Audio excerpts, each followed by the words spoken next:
운과 실력을 일단 구분할 줄 알면 네. 큰 손해 보는 거는 피할 수 있다고 저는 생각을 하고 있고요. 수익률 게임을 하지 말라는 게 저는 또 굉장히 네.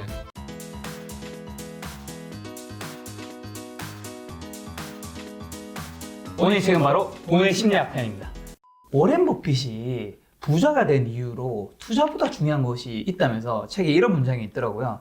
워렌 버핏이 부를 쌓는 과정을 다룬 책은 2,000권이 넘는다. 그러나 가장 간단한 사실에 주목한 책은 없다.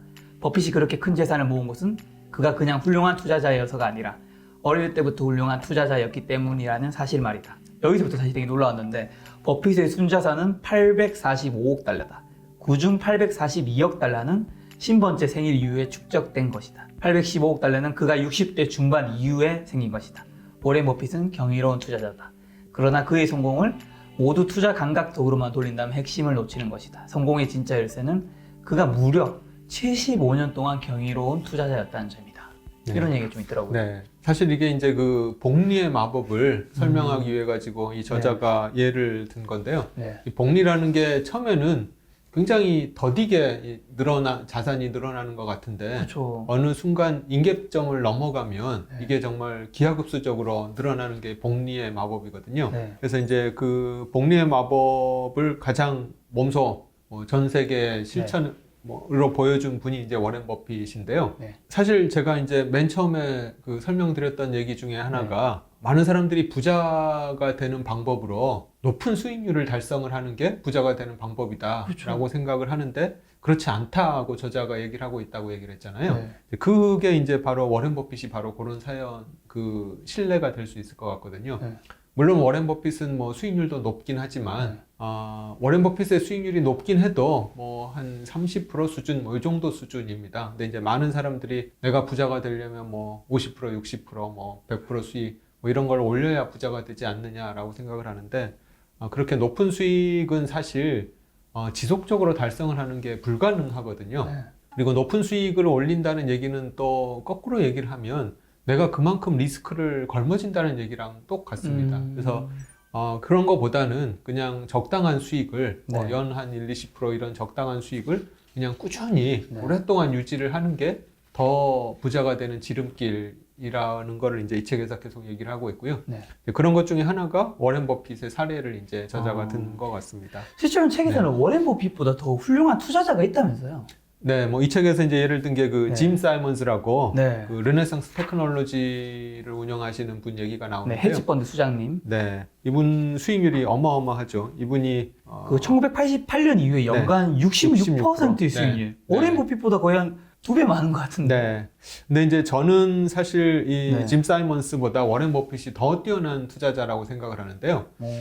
왜 그러냐 하면 워렌 버핏의 투자 방식은 비밀이 없어요. 워렌 버핏이 어떻게 투자하는지가 이미 다 밝혀졌어요. 어떻게 하는데요? 네, 워렌 버핏이 이제 본인을 나는 85%의 벤자민 그레엄이랑 네. 15%의 필립 피셔라고 얘기를 하고 있는데요. 네. 그래서 워렌 버핏은 어떻게 보면 그 벤자민 그레엄의 직계 제자라고 할 수가 있는데 네.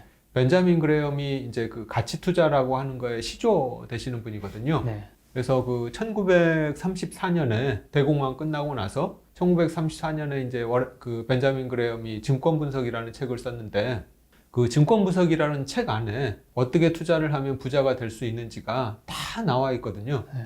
그래서 워렌 버핏은 사실 그 가르침을 그냥 그대로 받아들여서 네. 실천을 한 것 뿐이에요. 그래서 그 가치 투자의 대가 중에 한 분이 세스 클라만이라는 분인데 네. 그분이 한 얘기가 가치 투자에는 비밀이 없다. 이 가치 투자하는 방식이 이미 100년 전에 벤자민 그레엄이 다 세상에 낱낱이 다 까발려 놓았다라고 네. 얘기를 하거든요. 그래서 이제 그 가치 투자를 그대로 받아들여서 사실 그대로 실천을 하면 네. 누구나 저는 다 부자가 될 수 있다고 생각을 하거든요. 네. 사실 이제 저도 그 벤자민 그레엄이랑 워렌 버핏의 가르침을 받아들여서 네. 20년 동안 계속 투자를 해서 어느 정도 뭐 자산을 네. 읽었고요. 아마 이제 이 방송에 많이 나오셨던 뭐 냉철님이라든지 네. 뭐 VIP 투자자문의 최윤철 대표님이라든지 또 제 주위에 있는 수많은 제 뭐 후배들 동료들이 과거 한 10년 20년 계속 가치 투자를 해서 네. 뭐 적게는 몇십억 많으면 뭐 수백억에 이런 자산을 쌓으신 분들이 꽤 많습니다. 네. 그래서 사실 그 방법이 다 알려져 있는데도 불구하고 많은 분들이 이제 그걸 잘 안 따라 해서 이제 부자가 안 되는 것 뿐인데요. 그 워렌 버핏이 굉장히 존경스러운 거는 다 알려져 있는 방법을 그냥 그대로 실천을 해서 이제 부자가 됐다는 측면에서 저는 굉장히 좋다고 보는 거고요. 근데 그 짐 사이먼스의 르네상스 테크놀로지 같은 경우는 이분이 어떻게 돈을 버는지가 비밀이에요. 아, 비밀이요? 네, 알 수가 없어요. 오. 이분 이제 이야기가 나온 게 그 최근에 나온 책 중에 그 돈의 물리학이라는 책이 있습니다. 이거 돈의 심리. 네, 저희가 오늘 다루는 책이 돈의 심리학인데 이제 돈의 물리학이라는 네. 책이 있는데 왜 그런 책이 나왔냐면 이 짐 사이먼스라는 분이 네. 물리학자예요. 물리학자신데 이제 그 소위 이제 우리가 퀀트라고 하는 그 데이터를 이렇게 네. 분석을 해가지고 네. 투자를 해서 이제 이렇게 돈을 버신 걸로 나와 있는데 그 정확한 로직이 어떤 건지 그런 것들이 철저하게 베일에 쌓여 있어요. 오. 근데 이제 그 얘기는 거꾸로 얘기하면 어떤 얘기랑 똑같냐 하면 만약에 그 비밀이 그 프로그램 로직이나 이런 것들이 밝혀지게 되면 네. 이제 더 이상 혼자서 그런 수익을 낼 수 없다는 얘기랑 똑같은 거죠. 오. 그래서 이제 그걸 철저하게 지금 수십 년 동안 비밀에 붙여서 아무도 알 수 없게 네. 이제 혼자서 몰래 돈을 버시는 건데 네. 워렌 버핏의 방법은 비밀이 없다는 거죠. 지금 비밀 없다고 계속 네. 말씀하시면서 가치 투자 얘기하시는데 그거 어떻게 하면 되는 건지 조금만 얘기해 주세요. 어떻게 하면 가치 투자 잘할 수 있는 건데요? 네. 근데 그거는 사실 제가 네. 오늘 이 자리에서 얘기를 안 하더라도 이미 네. 앞에서 나오셨던 뭐 냉철님이나 뭐 네. 이런 분들이 다 얘기를 이미 다 한 부분이라서 한번 요약이라도 한번 가볍게 3개 정도. 그러니까 이제 이 책에 나온 키워드를 가지고 좀 얘기를 드리면은요. 네. 운과 실력을 일단 구분할 줄 알면 네.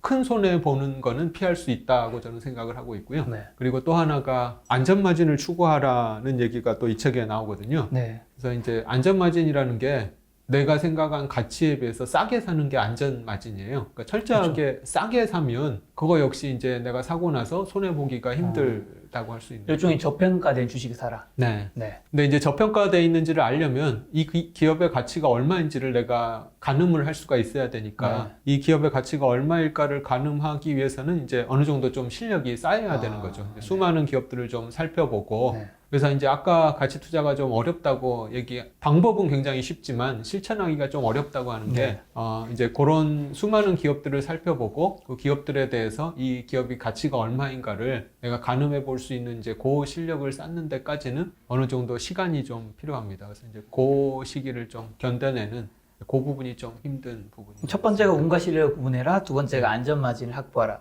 요 세 번째 하나 정도만 더 있다면 하나가 대표님이 노하우를 하나만 탁 녹여주고 가신다면 이건 책과 관계없이 이제 뭐 좀 비슷한 맥락일 수가 있는데요. 네. 수익률 게임을 하지 말라는 게 저는 또 굉장히 수익률 게임. 네. 그 많은 사람들이 아까 처음에 했던 얘기랑 비슷한데요. 부자가 되려면 투자해서 돈을 많이 벌려면 네. 큰 수익률을 올려야 된다라고 생각을 하세요. 근데 사실은 이제 그 큰 수익을 올리는 건 그만큼 리스크도 내가 부담을 하고 있는 거거든요. 예를 들면은 많은 분들이 투자를 할 때 큰 수익을 올리려면 지금 제일 핫한 종목을 사야 돼요. 지금 제일 핫하고 또 뭐 많은 사람들 입에 오르내리는 이런 기업을 사야 되는데요. 이제 그런 기업이 뭐 예를 들면 뭐 전기차라든지 네. 뭐 플랫폼 기업이라든지 뭐 이제 이런 기업들이 되겠죠. 근데 네. 이제 문제는 이런 기업들이 핫한 만큼 모든 사람들이 다 좋아한다는 얘기는 결국 뭐 그만큼 가격이 비싸다는 얘기거든요. 물론 뭐 비싼 게 더 비싸지기도 해서 근데 이제 이 비싼 게 언제 꺾일지를 알 수 없다는 게 사실은 문제예요. 내가 이제 언제 정확하게 이 가격이 꺾일지를 알면 물론 비싼 걸 사서 더 비쌀 때 내가 팔면 되는데 네. 이제 그걸 알 수가 없기 때문에 저희들은 항상 이제 그 안전마진을 추구하는 거거든요. 그래서 이제 그 수익률 게임을 하게 되면 결국은 내가 위험을 짊어질 수밖에 없고 그래서 이제 계속 내가 수익을 잘 내다가도 어느 순간 내가 전혀 생각지 못했던 일이 벌어지게 돼서 곱하기 0이 한번 돼버리면 결국은 뭐 아웃이 되는 거거든요. 예를 들면 뭐 수백억을 아까 얘기했던 STX 네. 이제 사업이긴 하지만 STX 그룹이 성장한 배경이 차입을 해가지고 공격적으로 M&A를 하고 그렇게 사세를 키운 다음에 또 차입을 해서 또 공격적으로 M&A를 하고 투자도 마찬가지거든요. 투자도 그렇게 공격적으로 하면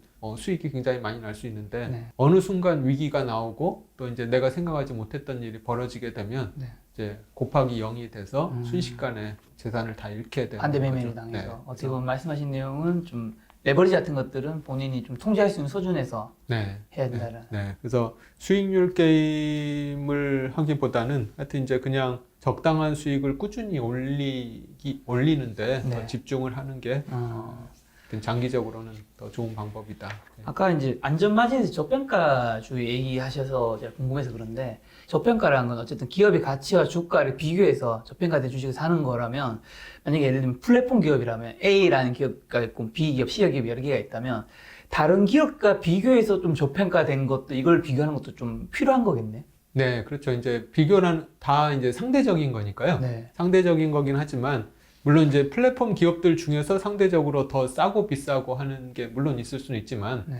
전체적으로 다 비싼 상황이라서 네. 어떤 거는 벌어들이는 이익에 비해서 뭐 100배를 받고 있는데 어떤 거는 뭐 예를 들면 60배를 받고 있다고 뭐 싸다고 할 수는 없는 거죠. 네. 네. 그래서 이제 물론 상대적인 비교도 중요하긴 하지만 네. 너무 비싼 상태에서 뭐 서로 상대적으로 하는 것 자체는 큰 의미는 없는. 알겠습니다. 방금 전에 말씀해 주신 이제 대표님이 그 짐 사이언스 그분 이제 관련된 책에 나온 이야기를 좀 말씀드리면 헤지펀드 르네상스 테크놀로지 수장 짐 사이언스는 1988년 이후 연간 66% 수익률로 돈을 불려왔다. 누구도 근접한 적이 없는 기록이다. 버핏의 수익률은 대략 연간 22% 정도였으니 사이먼스의 3분의 1 수준이다. 사이먼스의 순자산은 버핏보다 75%나 덜 부자다. 만약 사이언스가 앞에서 본 것처럼 더 훌륭한 투자자라면 이런 차이는 왜 생길까? 사이언스는 50살이 되어서야 투자 성과가 눈에 띄기 시작했다. 그가 돈을 불릴 수 있었던 세월은 버핏의 절반도 되지 않았다. 만약 사이먼스가 연간 66% 수익률로 버핏처럼 70년간 부를 쌓았다면 그의 재산은 이 뒤가 좀 놀랍더라고요. 6,390경 781조 7,807억 4,816만 원도 아니고 달러가 됐을 것이다. 그만큼 복리라는 게 되게 무섭다는 생각이 들었고 그 다음에는 투자는 정말 일찍 시작해야 되는구나. 네. 네, 그런 생각이 들면서 어떻게 뭐 시청자분들한테 투자를 좀 왜 일찍 해야 되는지 한번 또 얘기해 줄 수 있는 게 하나 있을까요? 그 투자 일찍 시작해야 되는 이유는 이제 그 복리의 효과 때문에 그러는데요. 네. 근데 이제 저희가 워렌 버핏처럼 뭐 수백조, 뭐 이 책에 나온 것처럼 뭐 6천경 뭐 이런 단위를 벌고 싶으면 네. 물론 그렇게 하는 게 좋긴 하지만요. 네. 제가 투자를 시작을 한 게 네. 아까 얘기 드렸듯이 2000년 초반 무렵에 제가 투자를 시작을 했거든요. 그때 대표님이 네, 그때 제가 이제 30대 중반 정도 됐어요. 물론 빨리 시작하면 좋긴 하지만 네. 뭐 언제 시작해도 저는 늦지 않다고 생각을 하거든요. 그래서 한 20년만 내가 복리로 네. 자산을 불린다고 가정을 하면 연 한 10에서 20% 수익을 20년 동안 계속 낸다고 하면 워렌 버핏처럼 부자가 되지는 않겠지만 네. 어느 정도 수준에 뭐 먹고 사는 데는 뭐 그렇게 크게 걱정하지 않을 정도의 부자는 누구나 네. 될 수 있다. 그래서 복리의 힘을 설명하기 위해서 빨리 시작하는 게 좋다라고 얘기는 하지만 언제 시작해도 늦지 않다. 늦지 않다. 어떻게 보면 지금 대표님의 말씀은 사실 코스피 3천의 시대가 오면서 지금 되게 아직까지 주식이라든가 부동산 투자를 안 해서 막 급하게 들어오신 분들 많잖아요. 사회적 포모 현상이라고 자기 박탈감 느끼시는 분들이 조급함을 가질 수 있는데 그래도 아직 늦지 않다. 네, 사실 이제 투자에서 가장 큰 적이 그 조급함이거든요. 그렇죠. 네. 아까 그 가치 투자의 비밀이 없다고 얘기를 드렸잖아요. 벤자민 그레엄이 가르침을 낱낱이 다 알려줬는데 왜 그 가르침을 사람들이 못 받아들이는가 하면 네. 그 조급함 때문에 그렇습니다. 빨리 부자가 되고 싶어서. 근데 이제 사실은 빨리 부자가 되려고 내가 하는 방식이 사실은 실패의 지름길이 되는 경우가 흔하거든요. 빨리 부자가 되기 위해서 높은 수익률을 찾아서 투자를 하는데 그 높은 수익률은 정말 뭐 단기에 뭐 1, 2년, 2, 3년 뭐 이렇게 달성할 수 있을지는 몰라도 이게 그만큼 리스크를 수반하는 거라서 결국은 좀 크게 실패할 수 있는 확률, 그 양날의 칼 같은 거라서요. 네. 그래서 이제 그 조급함만 버리면 사실은 누구나 이 벤자민 그램의 가르침을 받아들일 수가 있는데 그게 사실은 좀 어렵죠. 네. 그렇죠. 어떻게 보면 인간의 본성과 좀 네, 연관이 인간 본성에 좀 역행하는 거라서요. 그렇죠. 자, 다음 문장은 사실 좀 제가 공감이 안 가는 부분이기도 해서 아마 대표님도 같은 생각 가지실 수 있다는 생각이 좀 드는데요. 경기 순환이나 주식 거래 전략, 부문 투자 등에 관한 책들은 많다. 그러나 가장 강력하고 중요한 책은 닥치고 기다려라가 되어야 한다라는 문장이 있더라고요.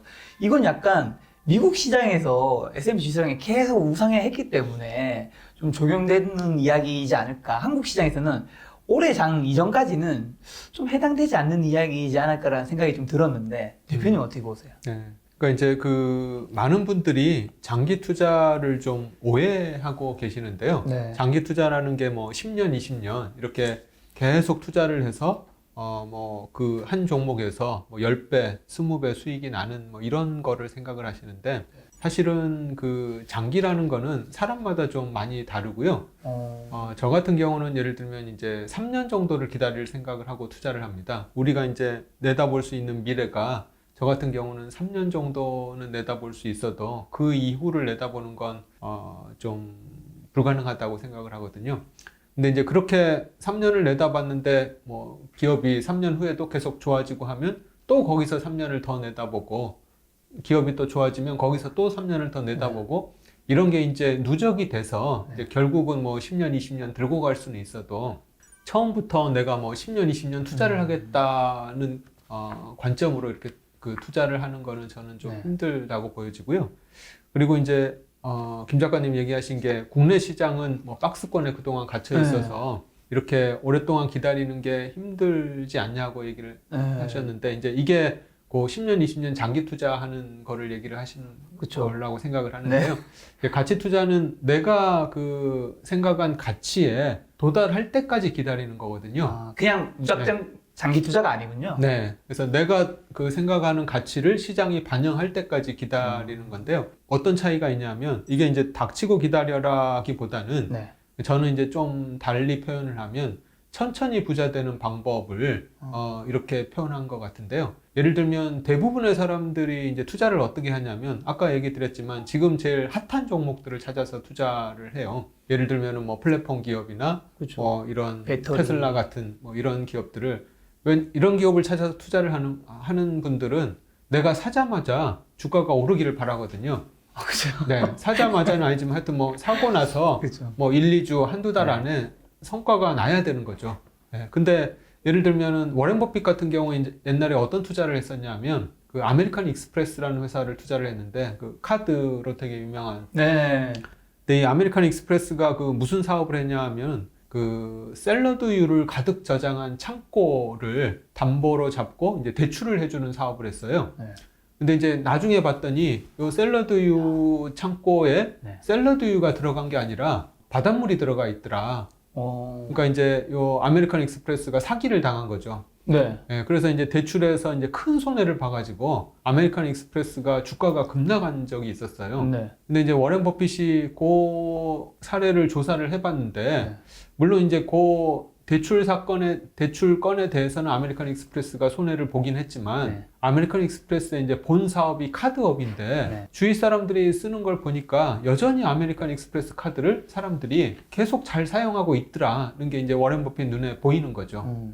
그래서 워렌 버핏이 이때가 기회다라고 생각을 하고 아메리칸 익스프레스에 굉장히 큰 금액을 베팅을 했었거든요. 근데 워렌 버핏이 그때 이제 아메리칸 익스프레스 기업을 이제 주식을 산 게 내가 사자마자 사람들이 아메리칸 익스프레스에 대한 오해를 풀고 곧바로 아메리칸 익스프레스 주가가 올라갈 거다 이런 마음가짐으로 산 게 아니거든요. 사람들은 지금 아메리칸 익스프레스가 굉장히 위험할 거라고 생각을 해서 주가가 많이 빠져 있지만 이 카드 본업 자체는 꾸준히 장사가 잘 되고 있으니까 시간이 지나면 결국 사람들이 아메리칸 익스프레스의 본업은 경쟁력이 전혀 훼손되지 않았구나 라는 거를 사람들이 언젠가는 알게 될 테고 그렇게 되면 주가는 다시 회복될 거다 라는 믿음으로 이제 투자를 한 거거든요. 그래서 여기서 기다리라고 하는 거는 이제 그런 측면에서 기다리라는 얘기로 받아들이면 좋을 것 같습니다. 한마디로 그 기업의 본질적인 가치가 훼손되지 않는 선 안에서 주가가 급락했을 때는 이제 거기 들어갈 수도 있는. 그 기업의 가치를 시장이 알아줄 때까지 기다리는 거죠. 근데 저 이쯤에서 이 개인 투자자분들의 마음을 좀 대변하자면 사실 김 작가 TV는 3%는 사실 굉장히 투자자분들, 전문가분들이 또 막 영상을 많이 보시더라고요. 김 작가팀이 사실 또 주린이 분들, 저도 주린이고요. 또 많거든요. 워렌 버핏은 돈이 많지 않습니까? 그러니까 기다릴 수 있는 것 같아요. 근데 저 같은 개인 투자자는 돈이 없으니까 기다리기 힘든 것 같아요. 근데 이제 그게 네. 좀 아쉬운 부분이기도 하고 네. 닭이 먼저냐 달걀이 먼저냐 그렇죠. 이런 부분이기도 한데요. 네. 사실은 기다릴 수 없는 돈으로는 투자를 하면 안 됩니다. 야. 투자의 가장 기본이 내가 충분히 기다릴 수 있는 돈으로 투자를 해야 되는데요. 네. 아까 이제 워렌 버핏 사례를 얘기를 드렸는데 아메리칸 익스프레스에 대해서 사람들이 오해가 풀리고 이제 다시 아메리칸 익스프레스의 본질 가치는 본업의 경쟁력은 훼손되지 않았구나라고 사람들이 깨닫고 다시 주가가 올라가는 데는 시간이 꽤 걸렸거든요. 네. 하여튼 이제 그 기간은 무조건 기다려야 되는 거죠. 그 기간이 얼마가 될지는 또 아무도 알 수가 없는 거거든요. 그렇죠. 그게 1년이 걸릴지 2년이 걸릴지 네. 그건 알 수가 없는 거라서 하여튼 저 같은 경우는 아까 잠깐 얘기 드렸듯이 3년 정도를 보고 투자한다고 얘기를 3년. 드렸는데요.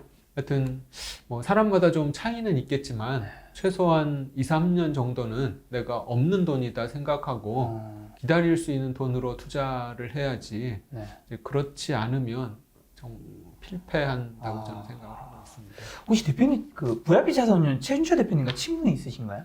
네. 굉장히 비슷한 느낌 좀 얘기 대화를 들으면서도 네. 굉장히 색깔이 비슷하시다. 네. 근데 이제 제가 뭐 최인철 대표님이랑 색깔이 뭐 비슷한 이유가 네. 아마도 그 벤자민 그레이엄과 워렌 버핏의 철학을 받아들인 사람들은 네. 아마 다 생각이 좀 비슷하지 않을까 아. 싶습니다. 이게 투명할 수밖에 없다고 네, 하셨으니까. 뭐 벤자민 그레이엄의 제자라고 할 수 있으니까. 그럼 또 책에 보니까 부자가 되는 방법과 이 부자로 남는 방법이 다르다면서 그다음에 뭐 제시 리버모 얘기가 있더라고요. 이분이 뭐 당대 최고의 주식시장 트레이더였는데 그걸 몰라겠다는데 요거 좀 어떤 얘기인 건가요? 제시 리버모어는 이제 제가 계속 얘기했던 이런 가치 투자라기보다는 네. 타이밍을 굉장히 잘 잡고 굉장히 뛰어난 트레이더였었죠. 그렇죠. 엄청 뛰어나신 분이에요. 네, 그래서 이제 큰 재산을 모았는데 네. 이제 아까 얘기했던 그 STX 사례랑 비슷하다고 보시면 될 것 같습니다. 이제 그 뛰어난 트레이딩 감각으로 큰 돈을 벌었지만 이제 그게 또 양날의 칼이라서 네. 이제 실수를 하면 이제 또 그 큰 돈을 잃게 되는 거죠. 네, 그래서 이제 트레이딩이 위험한 이유는 내가 그 트레이딩으로 돈을 번 게 이게 실력이라고 하기가 좀 굉장히 힘들어요. 트레이딩은 이제 어떻게 보면은 그 시장의 분위기라든지 모멘텀이라든지 뭐 이런 것들을 굉장히 잘 읽어가지고 기회를 탁 포착해서 이제 투자를 하는 건데, 그래서 이제 운과 실력이 섞여 있는 게 우리 투자 결과라고 했는데, 그 실력보다는 운의 영역이 좀 더 큰 게 그 트레이딩 분야 아닌가 생각이 되고요. 그래서 이제 제시 리버머 같은 경우는 이제 운이 다 해서 마지막에 제가 알기로 뉴스 기사를 찾아보니까 권총으로 자신의 생을 다했다 이런 얘기 있더라고요. 네. 그리고 워렌 버핏도 보니까 좀 정말 단짝 친구분께서 부자 대열에 같이 있었다가 빠져나가셨다. 네, 맞습니다. 그 지금 이제 워렌 버핏 하면 그 많은 사람들이 함께 떠올리는 인물이 그 찰리 먼거라는 분이거든요. 그래서 워렌 버핏 하면 찰리 먼거 얘기를 하는데 사실은 이제 그 워렌 버핏하고 찰리 먼거가 젊었을 무렵에 함께 어울리던 친구가 뭐 여럿이 있었다고 그래요. 근데 이제 그 친구들 중에 한 분이 또 릭 게린이라는 분인데 이 책에 나온 분인데 그 릭 게린이라는 분 역시 워렌 버핏이나 찰리 먼거 못지않게 굉장히 뛰어난 투자자였다고 합니다. 근데 이제 워렌 버핏이나 찰리 먼거하고 좀 차이점은 릭 게린 이분은 빨리 부자가 되고 싶어 하셨어요. 이 책에도 잠깐 나오는데 버핏하고 먼거는 본인들이 부자가 될 거를 추호도 의심하지 않았대요. 언젠가 우리가 부자가 될 게 너무 뭐 당연하니까 그냥 우리는 부자가 될 때까지 그냥 기다리겠다 이런 마음가짐이었는데 릭 게린이라는 분은 빨리 부자가 되고 싶어가지고 이제 해서는 안 될 일을 했습니다. 이제 레버리지를 땡겨서 썼습니다. 네. 그때가 이제 언제냐면 1973년, 74년 요 무렵이거든요. 그 73년, 74년 이때가 이제 오일 쇼크가 있었던 해예요. 그래서 이제 미국 주식시장이 굉장히 급락했던 시기였는데 예를 들면 올해 3월 같은 시기라고 생각을 하시면 될 것 같은데요. 우리나라 투자자들도 올해 1, 2월 달에 어떤 생각을 했었냐면 코로나가 처음 터졌을 때 네. 이걸 이제 과거에 사스나 메르스 정도로 생각을 하신 분들이 되게 많아요. 맞아. 네.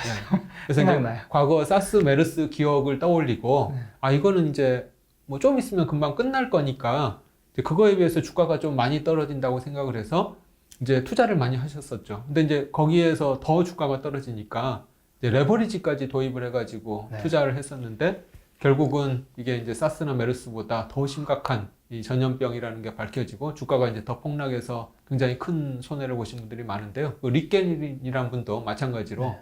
거의 73년, 74년 요 무렵에 그 오일 쇼크의 그 하락을 좀 오래 갈 거라고 생각을 못 하시고 레버리지를 도입을 했는데 결국은 이제 주가가 생각했던 것보다 더 많이 빠지니까 네. 결국은 이제 그 마진콜 압박을 받게 되고 벅셔 해서웨이 주식을 팔아가지고 그 마진콜을 상환을 하셨다 그래요. 그래가지고 이제 그 위기는 넘기셨지만 결국 이제 벅셔 해서웨이 주식이 거기서 다 정리가 되고 부자의 대열에서 탈락을 하시고 지금 한때는 오렌 버핏과 옆에 동등한 선에 계셨던 분인데 좀 방금 전에 대표님 말씀이 너무 와닿았던 게 오렌 버핏이 의심하지 않았다고 했잖아요. 어떻게 보면 의심하지 않았기 때문에 조급하지 않을 수 있는 것 같다라는, 어떻게 보면 우리 모두는 의심하기 때문에 조급해지는 것 같다라는. 네. 근데 아까도 이제 제가 계속 얘기를 드리지만 네. 이 투자의 비밀이 이제 더 이상 비밀이 없거든요. 그 벤자민 그램이 100년 전에 비밀을 다 얘기를 해서 아까 얘기 드린 것처럼 제 주위에 있는 뭐 한 1, 20년 전에 저랑 네. 투자를 같이 했던 많은 뭐 후배 동료들이 지금 뭐 어느 정도 다들 부자가 돼 있는데 네. 사실 그대로 따라하면 저는 정말 뭐 워렌 버핏 같은 부자는 아니라도 네. 어느 정도의 자산을 쌓는 거는 정말 저는 가능하다고 그럼 제가 보여집니다. 이 질문 드려야 될 것 같아요. 가치 투자라고 하면 사실 최근 몇 년 동안 가치 투자, 예전에 가치 투자가 아니다, 이제는 통하지 않는다, 네. 이런 얘기 많이 나왔던 거 알고 계시죠? 그건 어떻게 되는 건가? 그게 전혀 근거 없는 얘기인 건가?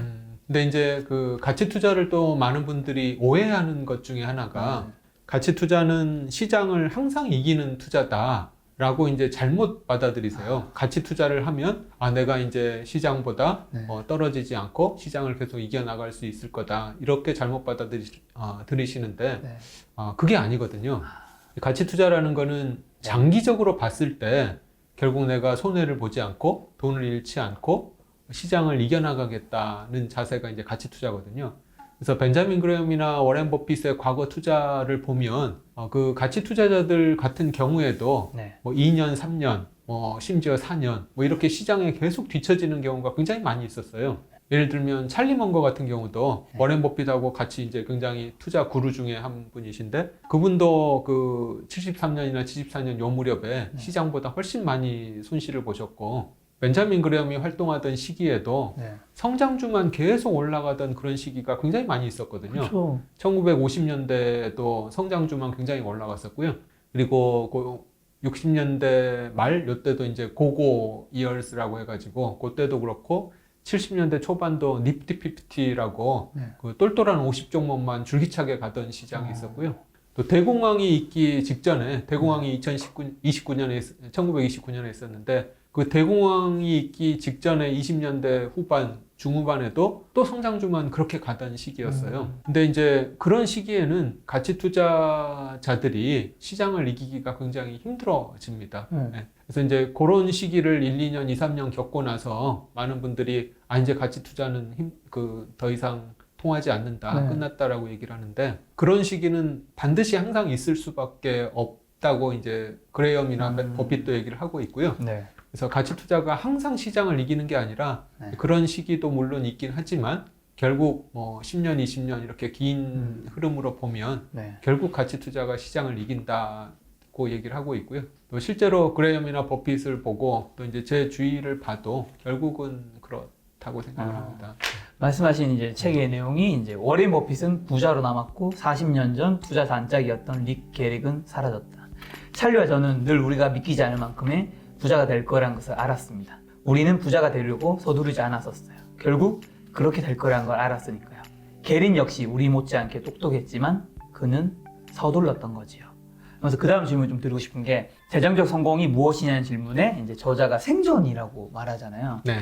어떻게 보면 왜 생존이라고 저자는 좀 말한 걸까요? 곱하기 0 한 번 되면 그거는 빵원인데. 예, 빵원이 돼버리는 거거든요. 네. 뭐 자꾸 특정 기업을 계속 얘기를 해서 그렇지만 하여튼 네. SDX 사례를 보면 네. 10년 동안 계속 회사가 성장하고 잘 나가더라도 네. 한 번 곱하기 0이 되면 네. 그건 회사가 망하게 되는 거잖아요. 이제 투자인 경우에도 그런 게 굉장히 많이 있는데 예를 들면 그 LTCM이라는 회사 혹시 들어보셨습니까? 오, 저 처음 들어봤습니다. 미국의 롱텀 캐피탈 매니지먼트라고 노벨상 수상자 2명이 세운 회사예요. 롱텀 캐피탈 매니지먼트라고. 엄청난 분들이 세웠네요. 네. 이분들이 이제 그 LTCM이라는 회사를 세우고 나서 5년 동안 수익률이 400%가 났어요. 와, 엄청나다. 네, 엄청난 수익이 났죠. 그래서 이제 돈이 물밀듯이 그렇죠. 밀려 들어갔거든요. 그런데 그 5년째 되는 해에 러시아에서 모라토리엄이 터지고 나서 네. 수익률이 뭐 마이너스 95%뭐 이렇게 나서 네.